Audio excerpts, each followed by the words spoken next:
Hi, welcome to Richard Kabili YouTube channel, and for today's tutorial, I will be teaching you on how to turn on and off item save failed sound in voiceover on iPhone X. But first, kindly subscribe to this channel and don't forget to hit the subscribe button and the bell to notify you for the new updates. And let's start!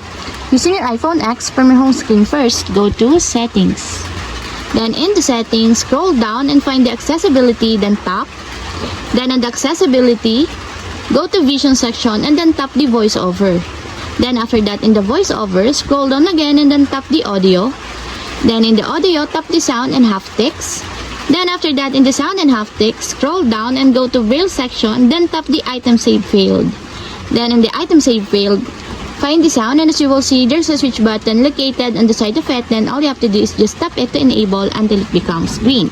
And if you want to disable or turn off, just tap again the switch button, just like this. And that's it, we have successfully turned on and off item save failed sound in voiceover on iPhone X. If you have a question, kindly comment down below and don't forget to hit the subscribe button and the bell to notify you for the new updates. And thank you for watching!